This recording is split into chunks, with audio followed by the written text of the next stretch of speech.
السلام عليكم ورحمة الله وبركاته. إن الحمد لله نحمده ونستعينه ونستغفره ونعوذ بالله من شرور أنفسنا ومن سيئات أعمالنا. من يهده الله فلا مضل له ومن يضلل فلا هادي له، وأشهد أن لا إله إلا الله وحده لا شريك له، وأشهد أن محمدا عبده ورسوله. وبعد، باب الوصاة بالجار، bab tentang wasiat terhadap tetangga. Hadis yang ke-101, qala al-Imam al-Bukhari rahimahullah fil Adab al-Mufrad, qala haddatsana Ismail ibn Abi Uwais qala haddatsani Malik an Yahya ibn Sa'id qala akhbarani Abu Bakr ibn Muhammad an Amrata an Aisyah radhiyallahu ta'ala anha an an-nabiy sallallahu alaihi wa ala alihi wa sallam qala ma zala Jibril yusini bil jar hatta dhanantu annahu sayuwarrithu. Disebutkan oleh Imam Muhammad ibn Abdullah Ismail ibn Ibrahim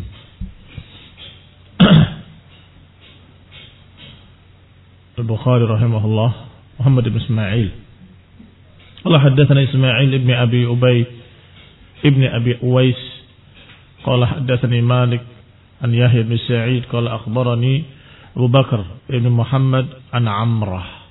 Disebutkan sanadnya sampai Aisyah radhiyallahu taala anha bahwa Nabi bersabda, ma zala Jibril, Jibril terus mewasiatkan kepadaku terhadap tetangga, pentingkan tetangga, pentingkan tetangga, hatta dhanantu, hingga aku mengira bahwa tetangga itu akan mewarisi. Saking dekatnya, saking pentingnya, Rasulullah SAW sampai menyatakan dengan kalimat-kalimat tentang tetangga, pentingnya tetangga, jangan lupa tetangga, berikan pada mereka apa yang diperlukan, bantulah mereka, ila akhirih, sampai walantu annahu sayurawathu, sampai aku mengira bahwa tetangga itu akan mewarisi. Fiqihnya, fiqih hadis, fihi, pada hadis ini ada bayan azm haqqil jar. Pada hadis ini ada keterangan betapa besarnya hak tetangga, wa fadlul ihsani ilaihi, dan keutamaan berbuat baik pada tetangga. Karena kalimat yusini dari kata wasiyah, maknanya ya'muruni bihifdhi haqqih, maknanya Rasulullah SAW memerintahkan aku untuk menjaga hak tetangga, wal ihsan ilaih, berbuat baik pada tetangga, wa daf'il adza, dan tidak mengganggu atau tidak berbuat sesuatu yang mengganggu tetangga, sehingga sampai-sampai mengira bahwa tetangga akan mewarisi. Berarti yang pertama, istafadna min hadzal hadis 'azmu haqqil jari wa fadlil ihsan, besarnya keutamaan tetangga dan keutamaan berbuat baik pada tetangga. Yang kedua, fihi jawazu tam'i fil fadli idza tawalatin ni'am. Yang kedua, jawaz at-tam', bolehnya tamak, menginginkan sesuatu yang lebih pada keutamaan-keutamaan. idza tawalatin ni'am, kalau kenikmatan-kenikmatan itu berdatangan dengan tawalat. Tawalat artinya bertubi-tubi, datang lagi nikmat, datang lagi nikmat. Masih nanya lagi, adakah lagi nikmat? Itu namanya tamak. Tamak dalam hal dunia adalah perkara jelek. Perkara yang tercela. Dikasih satu, minta dua. Dikasih dua, minta tiga. Dikasih sepiring, minta dua piring. Dikasih sekian rupiah, minta yang lebih banyak lagi. Itu namanya tamak. Tamak dari kata tamak. At-tam'u fid dunya madhmum. At-tam' fid dunya. Tapi sekarang pertanyaannya, bagaimana at-tam' fil akhirah? Yajuz. Boleh tamak dalam masalah akhirat. Kamu bisa mengerjakan satu ibadah, pengen ibadah yang berikutnya. Mengerjakan satu ibadah yang berikutnya, ingin yang berikutnya lagi. Sudah selesai yang wajib-wajib, kerjakan sunnah-sunnahnya. Terus yang nawafil ta'at. Kalau ibadah dengan badan sudah, ibadah dengan harta. Ibadah dengan harta sudah, terus dengan ibadah yang diperintahkan lagi. Dan ini namanya tama' fil fadl. Keutamaan untuk mendapatkan fadilah yang lebih. Keutamaan untuk mendapatkan sesuatu fadilah, pahala yang lebih banyak lagi. Dalilnya tentunya sangat banyak. Seperti fastabiqul khairat. Berlomba-lomba dengan kebaikan. Pengen lebih banyak. Atau badiru bil amal. Bersegeralah dalam beramal. Musabaqah, atau dalam ayat lain disebutkan tanafus. Wa fi dzalika falyatanafasil mutanafisun. Dalam masalah itu hendaklah mereka berlomba-lomba. Jangan berkata, udahlah saya cukup di sini aja. Jangan. Kalau masalah agama, masalah ibadah, masalah akhirat, jangan kamu pesimis atau jangan kamu mencukupkan dengan apa yang ada. Adalah yang penting kan wajib-wajibnya. Jangan. Kejar yang lebih tinggi. Barang siapa yang berdoa untuk masuk surga, jangan meminta yang di bawah. Kata Nabi, falyas'al al-firdaus. Siapa yang minta surga, hendaklah minta jannatul firdaus. Mintalah yang paling tingginya. Surga al-firdaus. Disuruh minta yang paling tinggi. Apa ini? Tama' fil jannah.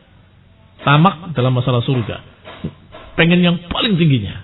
Dan disuruh oleh Nabi. Siapa yang yas'alul jannah, fas'al al-firdaus. Hendaklah meminta surga firdaus. Karena surga firdaus adalah yang paling tingginya. Dari mana faedah seperti ini? Apa kaitan dengan hadis? Mazala Jibril yusini bil jar hatta dhanantu annahu sayuwarrithu. Terus-menerus Nabi berpesan untuk berbuat baik pada tetangga sampai-sampai aku menduga kalau dia akan mewarisi. Ini fadilah yang lebih tinggi kalau dia memberikan harta pada tetangganya dan mewariskan. Kalau saya mati semuanya buat kamu atau sebagian buat kamu, warisan saya. Lebih tinggi atau tidak lebih tinggi? Lebih tinggi. Maka si sahabat tadi menduga lebih tinggi lagi kalau tetangga itu mendapatkan warisan. Dihitung ahli warisnya termasuk tetangganya. Tetapi ternyata tidak demikian. Itu hanya dugaan sahabat tadi karena tamak terhadap kebaikan. Pengen lebih baik lagi. Yang ketiga, fihi jawaz at-tahadduts bima yaqa' fi an-nafsi min umuril khair. Faedah ketiga, bolehnya membicarakan apa yang terbetik di hati. Bolehnya menyampaikan apa yang terbetik atau terbersit dalam hati. Selama itu min umuril khair, kalau dari perkara-perkara kebaikan.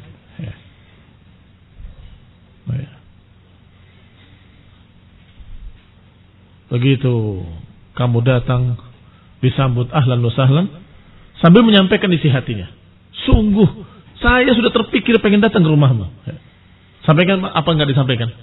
Sampaikan. Kenapa? Ini khair. Menunjukkan kalau engkau cinta pada saudaramu. Menunjukkan kalau apa yang di hatimu adalah kebaikan, yaitu ingin mendatangi rumahmu.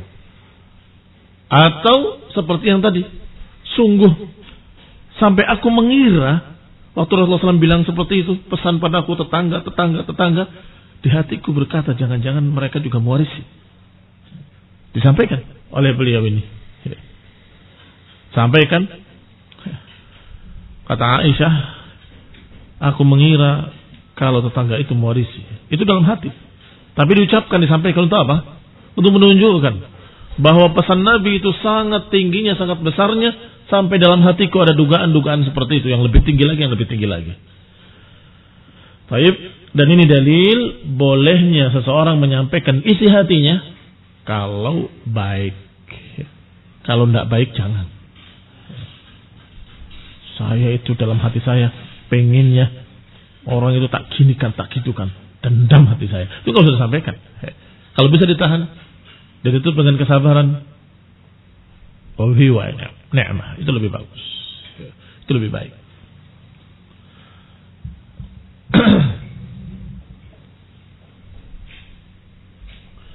Hadis yang ke-102-nya, hadatsana sadaqah.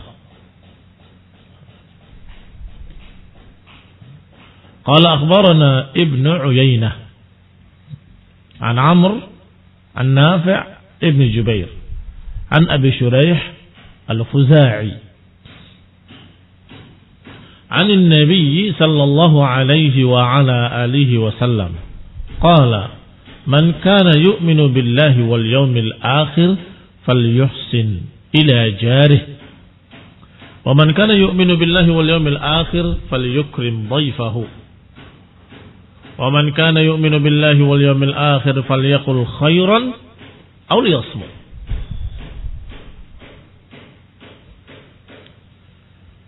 Disebutkan oleh Syekh Al-Imam Al-Bukhari rahimahullah dengan sanadnya sampai kepada Abi Shuraih Al-Khuza'i, dia menyatakan dari Nabi sallallahu alaihi wa ala alihi wasallam, man kana yu'minu billahi wal yawmil akhir, siapa yang beriman kepada Allah dan hari akhir, falyuhsin ila jarih, hendaklah dia berbuat ihsan pada tetangganya. Siapa yang beriman pada Allah dan hari akhir, hendaklah berbuat ihsan kepada tetangganya. Al-ihsan yashmul kullu wujuhil khair. Yang namanya ihsan mencakup segala bentuk-bentuk kebaikan. Kalau kamu masak ternyata baunya ke tetangga, atau bakar sate asapnya juga nyampe pada mereka, kasihan. Jangan hanya mencium baunya, kirimkan. Ya. Assalamualaikum, ini icip saja ya, sedikit. Barakallahu fikum. Ya. Perhatianmu itu sudah cukup besar. Ya. Perhatianmu pada tetangga itu a'zam wa a'zam, lebih besar daripada nilai makanan tadi yang hanya semangkuk atau sate hanya 5 tusuk. Tetapi perhatianmu pada tetangganya itu yang mereka perhatikan, dan itu yang masuk ke dalam hati-hati mereka. Betapa agama ini mengajarkan sesuatu yang baik, sesuatu yang sempurna. Demikian pula kalau melihat sesuatu yang akan mengganggu tetangganya, maka cepat dihentikan, diselesaikan. Jangan sampai tetangganya terganggu. Qala, dikatakan, wa man kana yu'minu billahi wal yawmil akhir falyukrim dhaifahu. Dan siapa yang beriman pada Allah dan hari akhir, hendaklah memuliakan tamunya. Ikram ad-dhuyuf. Ikram ad-dhuyuf, menghormati tamu, mencakup segala bentuk penghormatan, menyambutnya dengan sambutan kegembiraan. Ini penting. Jangan begitu, assalamualaikum, waalaikumsalam, mau apa kamu kesini? Ya, itu sudah tidak memuliakan. Tamu itu jangan ditanya seperti itu. Itu pertanyaan mengatakan mestinya kamu jangan kesini gitu. Mau apa kamu kesini? Sambut dulu. ahlan wa sahlan. Ahlan wa sahlan, disambut dengan selamat datang atau semakna dengan itu, dengan muka yang gembira. Silahkan masuk. Setelah duduk, ditawarkan, barangkali dia haus karena di luar sangat panas sekali, minum walaupun air putih. Masalahnya apa? Perhatian kita ketika dia masuk dari perjalanan. Apalagi kamu lihat cuacanya sangat panas sekali, minum ya es, kami punya air dingin. Itu sudah Masya Allah. Tamu merasa dimuliakan. Ini namanya ikram ad-duyuf. Jadi memang namanya menjamu tamu termasuk ikram ad-duyuf. Tetapi jangan berpikir kalau kamu menjamu harus begini dengan segala macam yang dipaksakan, dengan harga yang mahal, dengan masak-masak. Kalau tidak mampu tidak usah. Walaupun dengan air putih itu cukup dengan ikram ad-duyuf. Cukup sebagai ikram ad-duyuf. Kamu menawarkan padanya barangkali dia haus. Kalau ternyata kamu tahu dia dari luar kota, barangkali dia lapar. Barangkali belum makan, sudah makan. Makan siang. Kamu sudah ini atau belum? Oh, saya sudah di jalan. Alhamdulillah. Berarti tinggal minumnya. Apa? Teh, kopi. Ini barakallahu fikum ikram dhuyuf. Belum bertanya. Ali bin Abi Thalib radhiyallahu taala anhu ketika didatangi seorang tamu. Tamu itu sungguhnya mau bertanya tentang Nabi, cuma takut. Sehingga setiap hari dia datang ke Mekah, di Ka'bah, duduk, berjalan, berkeliling, mendengarkan obrolan manusia. Barangkali ada yang membicarakan tentang Nabi. Ali bin Abi Thalib melihat pertama kali, melihat kedua kali. Ternyata sampai hari ketiga masih ada. Persilahkan untuk rumahnya. Kamu sepertinya orang asing di tempat ini. Silakan, singgah di rumahku.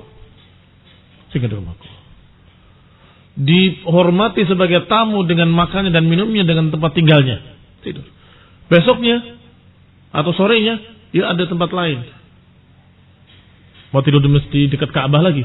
Kata Ali, bukankah kau sudah tahu di mana tempat tinggalmu? Silakan. Balik ke tempat Ali bin Abi Thalib, tidur lagi. Bermalam lagi di situ. Besoknya berkeliling lagi cari berita, cari informasi. Ali bin Abi Thalib tidak tanya, mau apa kamu? Keperluannya apa? Enggak tanya. Sampai hari ketiga. Hari ketiga adalah hari kewajiban. 3 hari ini, hari akhir dari kewajiban seorang tamu menghormati tamunya. Wajib dihormati.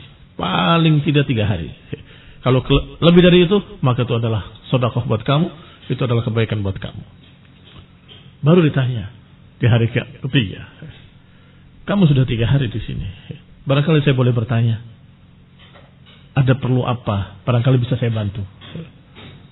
Apakah engkau berjanji untuk tidak memberitakannya pada siapapun? Aku berjanji. Aku nggak akan sampaikan pada siapapun. Ditanya, aku mencari seorang yang mengaku Nabi di sini. Kenapa tidak kau katakan sejak kemarin? Aku tahu. Aku khawatir bertemu dengan orang yang tidak suka dengan itu. Khawatir ketemunya musyrikin, dia bakal diapakan oleh mereka. Maka dia berkata, ikutilah aku. Kalau aku berhenti, kau berhenti. Kalau aku berjalan, kau berjalan. Kalau aku masuk, kau masuk.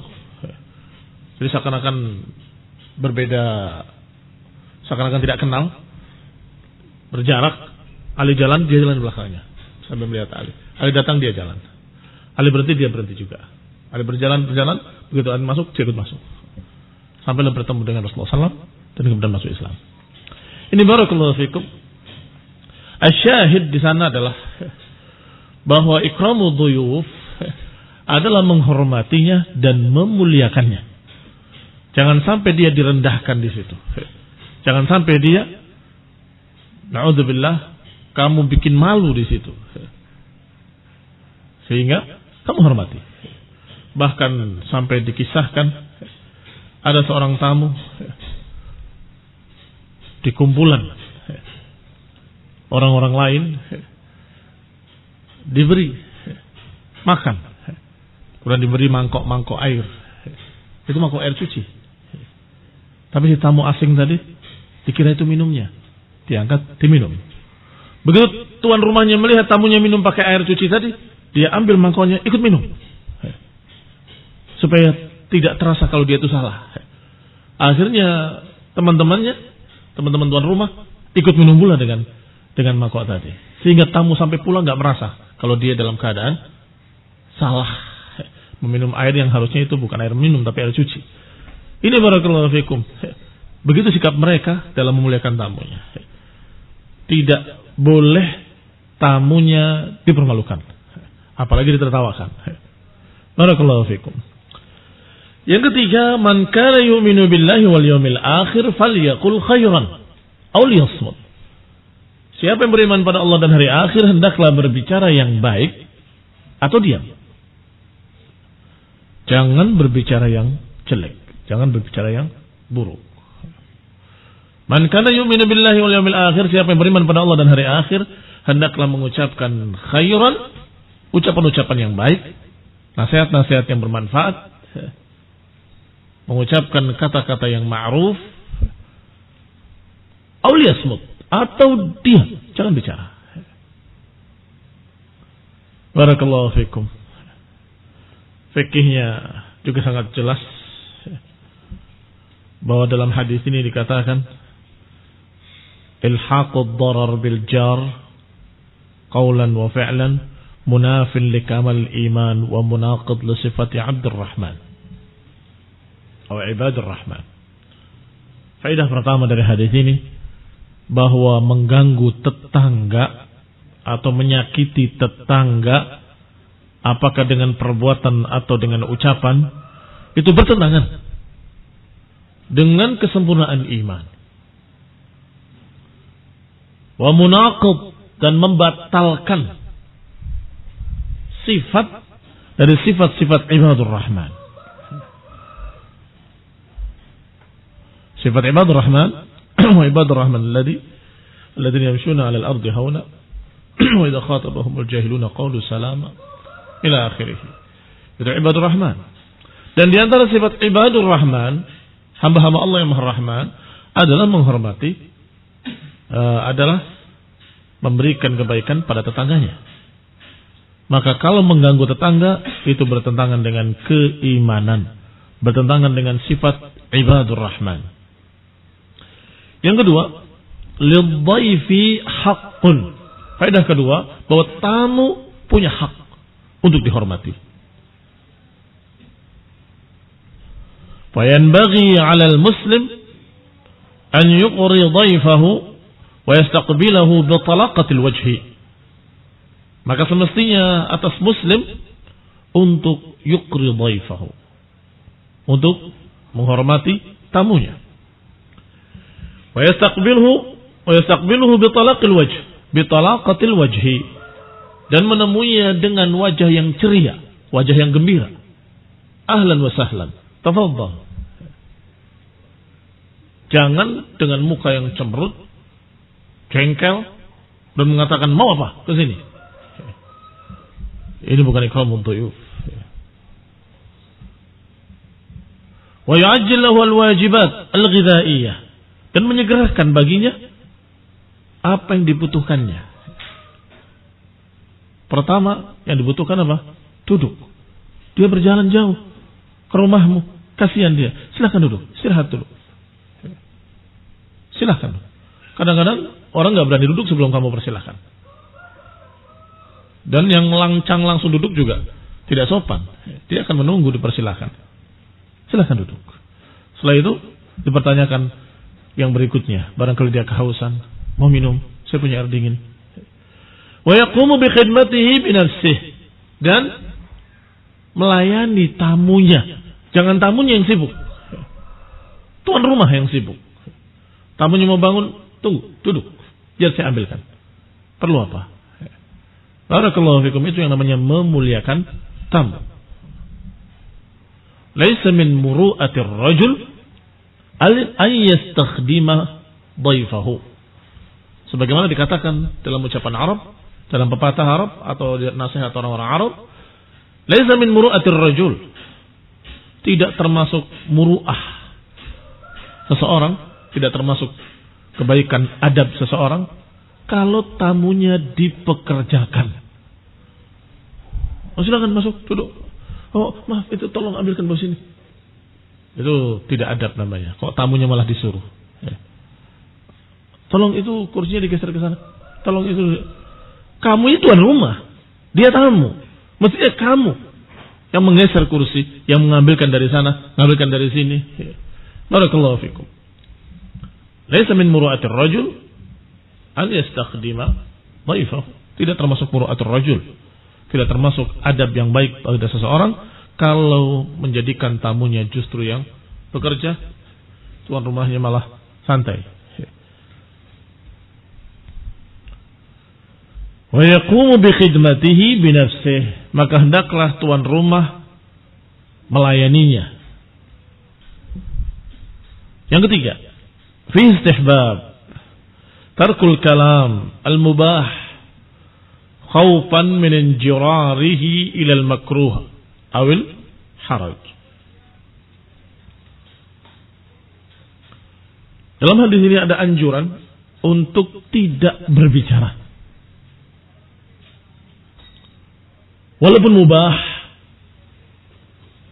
khawatir terseret pada perkara yang makruh atau haraj. Perhatikan hadis tadi. Man kana yu'minu billahi wal yawmil akhir falyaqul khairan aw liyasmut. Siapa yang beriman pada Allah dan hari akhir, hendaklah berbicara baik atau diam. Sedangkan pembicaraan ada khair, ada syar, ada bainahuma. Baik, bainahuma itu kadang-kadang yang mubah-mubah ini bisa kepada baik, bisa pada jelek.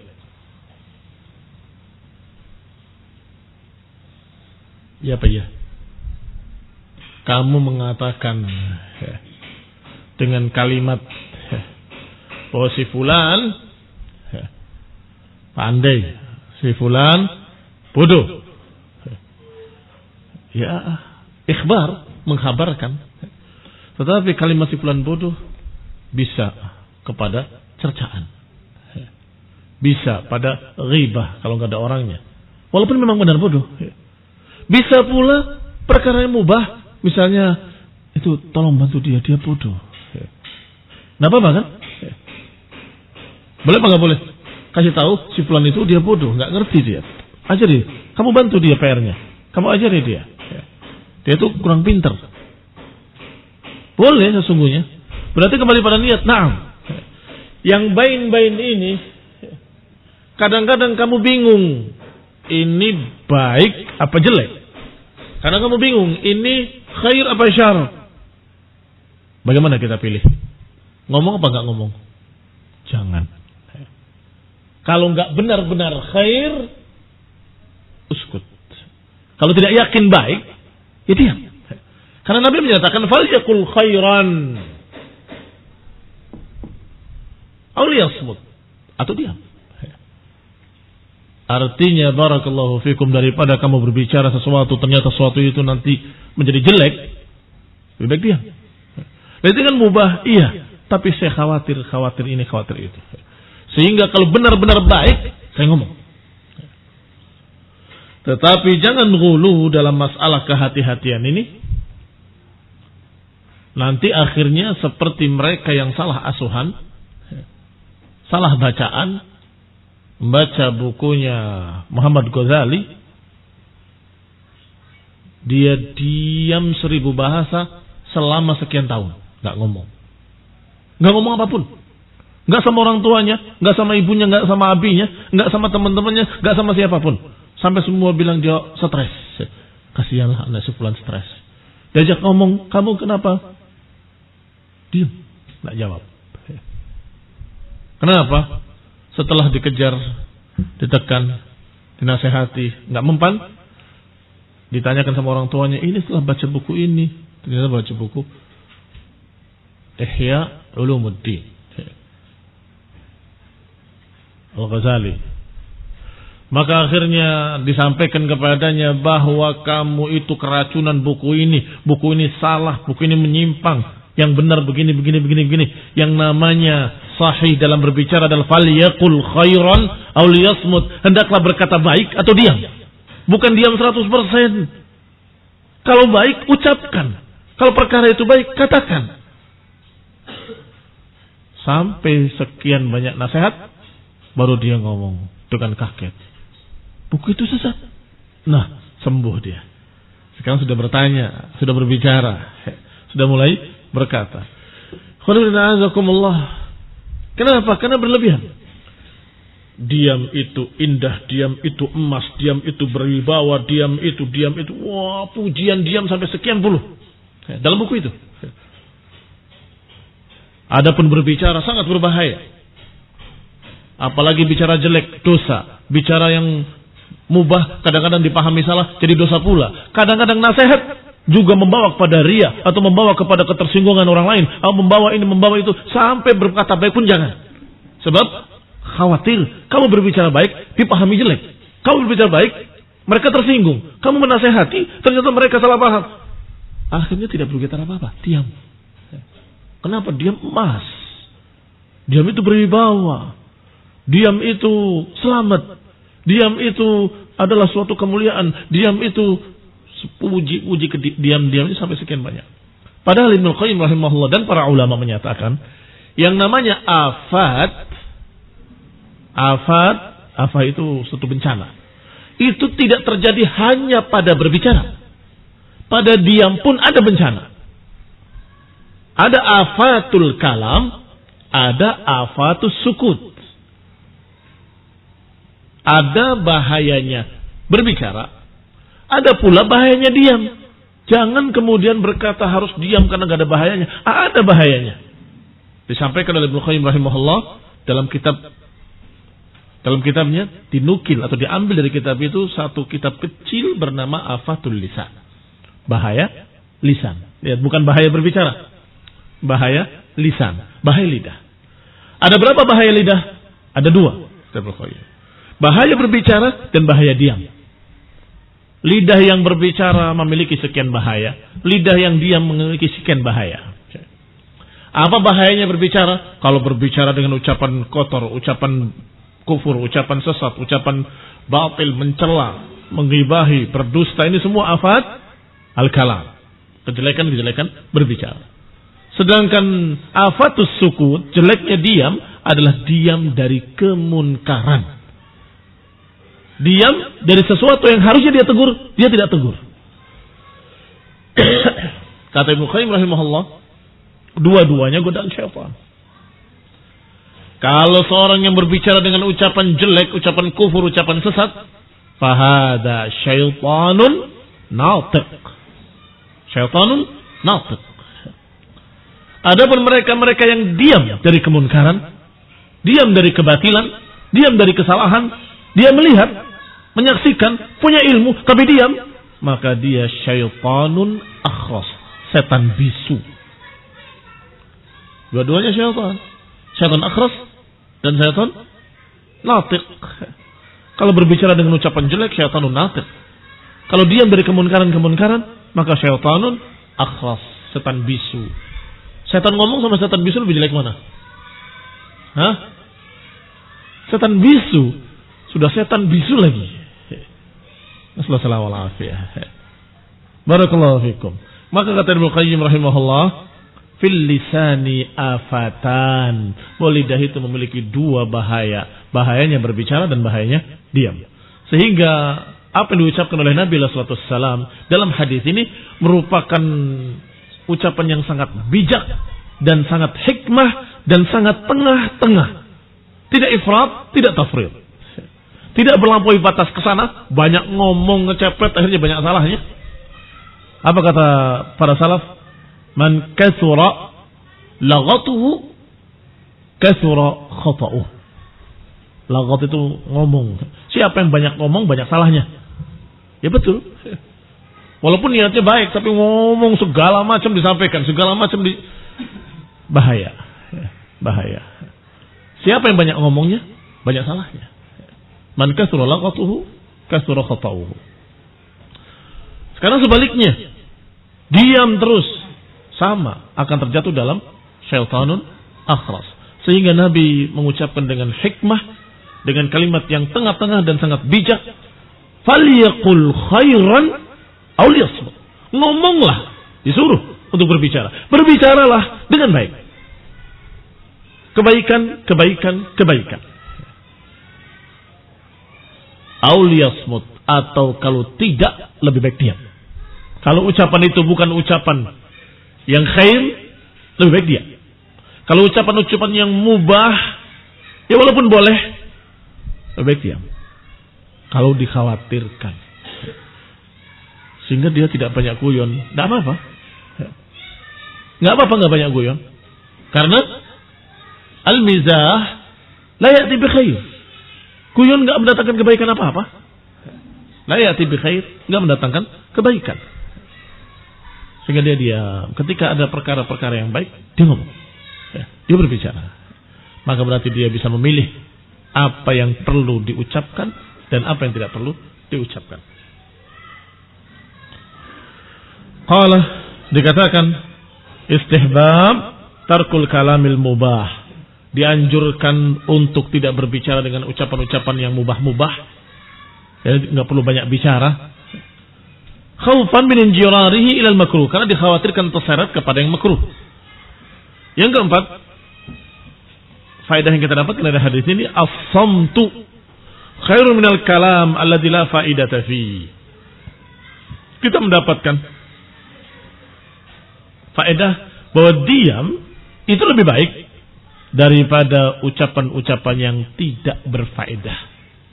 Walaupun tidak dosa, walaupun tidak sampai kepada yang haram, tidak sampai pada yang syarr, enggak. Tapi kalau nggak ada faedahnya, ngapain ngomong? Kalau nggak ada faedahnya, ngapain berbicara? Nah, lebih baik diam. Oleh karena itu beberapa ulama ketika mereka sedang berbicara, rombongan safar ketika haji, dia diam, menjadi pendengar yang baik. Tapi ketika ada sesuatu yang bertentangan dengan kebenaran, baru dia mengucapkan 1-2 kalimat. Masalah itu tidak benar. Rasulullah SAW menyatakan seperti ini. Dan diam lagi. Biarkan mereka berbicara. Mana kemari. Maka ketika mereka mendengar ucapan syekh ini, mereka terkejut. Ternyata bisa bicara. Terkejut. Ternyata bisa bicara. Berarti selama perjalanan itu sampai dikira dia bisu, karena nggak pernah bicara, diam saja. Tapi ketika ada perlunya, dia berbicara. Mereka terkejut. Ternyata engkau bisa bicara. Ini barakallahu fikum, berarti berapa lama dia diam? Sampai dikira tidak berbicara atau dikira tidak bisa berbicara. Ini barakallahu fikum keadaan mereka para ulama az-zuhad yang sangat berhati-hati dalam berbicara. Mereka betul-betul menghitung. Kalau saya berbicara, apakah jadi baik atau jadi jelek? Kalau saya berbicara ini, apakah dapat pahala atau dapat dosa? Kalau saya berbicara seperti ini, apa faedahnya? Sehingga kalau ternyata pahala, ternyata berfaedah, dia bicara. Kalau tidak, dia diam. Ini barakallahu fikum, falyaqul khairan aw liyasmut. Nasallahu taufiq wal afiyah. Berarti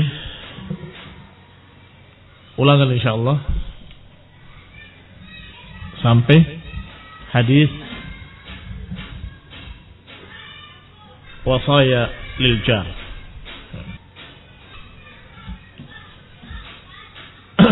Bagaimana kalau sekarang tamunya atau tetangganya kafir?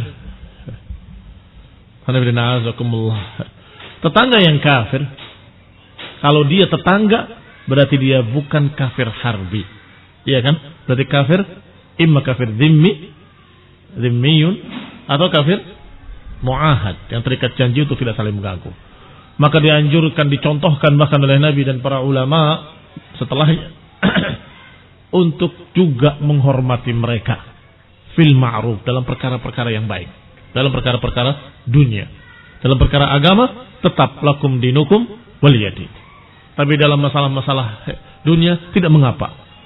Dan itu tidak dilarang Sebagaimana Allah katakan dalam Al-Quran, la yanhaakumullahu 'anil ladina lam yuqatilukum fid din wa lam yukhrijukum min diyarikum an tabarruhum wa tuqsitu ilaihim. Allah tidak melarang kalian terhadap orang-orang kafir yang tidak mengusir kalian, tidak memerangi kalian. An tabarruhum, tidak melarang untuk berbuat baik pada mereka. Tidak melarang untuk berbuat baik pada mereka. Wa tuqsitu ilaihim, dan bersikap bijak pada mereka. Bersikap dengan qist, dengan keadilan pada mereka. Ini barakallahu fikum. Tidak mengapa. Dan itu ada hikmahnya sangat besar, yaitu menunjukkan akhlak muslim pada mereka agar mereka mengetahui adab dan akhlak Islam. Mudah-mudahan mereka tertarik dan masuk ke dalam Islam. Barakallahu fikum. Bagaimana dengan ahlul bid'ah? Kata para ulama, ahlul bid'ah lebih berbahaya dari orang kafir. Tapi kan ahlul bid'ah masih muslim. Orang kafir itu kalau kamu tahu dia kafir. Tetapi ahlul bid'ah kadang kamu tidak tahu syubhat-syubhatnya. Kalau dia bertemu dengan kamu kemudian dia menyampaikan syubhatnya, mungkin kamu kira itu kebenaran. Di situ bahayanya. Sehingga beberapa ulama ketika didatangi seorang ahlul bid'ah, dia tidak mau membuka pintunya. Apalagi menemuinya. Pintunya saja nggak dibuka. Ketemu di jalan, dia tutup telinganya. Aku membicara padamu satu kalimat, walaupun setengah kalimat. Demikian pula seorang ulama yang lain diajak ke hanut. Ta'alil al-hanut. Marilah ke warung itu. Kita ngobrol sebentar, diskusi. Kita adu argumen. Terus, kalau aku kalah gimana? Kalau kau kalah, kau harus ikut aku. Kalau aku udah ikut engkau, kemudian kita berdua kalah sama orang ketiga gimana? Ya kita ikut ketiga. Kasihan kamu. Berarti engkau belum menemukan agamamu. Pergilah kepada orang yang sejenismu. Aku sudah menemukan agamaku. Ditinggal. Tidak mau diajak diskusi. Ini barakallahu fikum sikap para ulama terhadap ahlul bid'ah. Sampai Fudail bin Iyad yang terkenal beliau adabnya dan zuhudnya, terkenal beliau orang yang saleh ahli ibadah, tapi beliau menyatakan, sungguh aku bertetangga dengan anjing-anjing dan babi, atau dengan monyet dan babi, lebih aku sukai daripada bertetangga dengan orang sesat. Atau dalam riwayat, aku bertetangga dengan Yahudi dan Nasrani, lebih aku sukai daripada aku duduk dengan seorang dari mubtadi' dhal. Perhatikan kalimatnya dari para ulama adalah lebih berbahaya, ya, sehingga jangan sampai salah paham. Masa kafir dengan muslim lebih baik yang kafir? Siapa bilang lebih baik? Kita nggak bilang lebih baik, dua-duanya jelek, tapi lebih berbahaya ahlul bid'ah. Karena kafir kamu tahu betul dia kafir dengan jelas. Ucapannya sudah sangat jelas kafirnya. Tetapi ahlus syubuhat, ahlul bid'ah mengucapkan kalimat-kalimat yang samar. Yang kata para ulama, asyubuhat khattafah, menyambar. Sedangkan perkara-perkara yang menyambar ini akan mudah membawa seseorang, dan hati ini dhaifah, hati ini lemah. Tetapi usikum, aku wasiatkan kepada antum semuanya, bahwa kebanyakan masyarakat hari ini orang awam, kebanyakan mereka nggak mengerti, nggak tahu, sehingga perlakukan mereka sebagai juhal, perlakukan mereka sebagai orang awam. Jangan diperlakukan seperti ahlul bid'ah yang menentang. Kebanyakan mereka orang awam yang nggak tahu apa-apa, tapi mereka melakukan kebid'ahan, iya, hanya ikut-ikutan saja. Dalil alasannya apa, syubhatnya apa, dia nggak mengerti. Apa syubhatnya dia nggak tahu. Sehingga kalau kita tahu betul dia adalah tokoh mubtadi' yang banyak syubhat, itu yang katakan tadi, hati-hati dari mereka, jauhi mereka, hindari mereka. Tapi orang-orang awam, kasihan mereka. Mereka butuh ilmu, mereka butuh nasihat, mereka butuh bimbingan dari orang-orang yang berilmu. Nah, barakallahu fikum.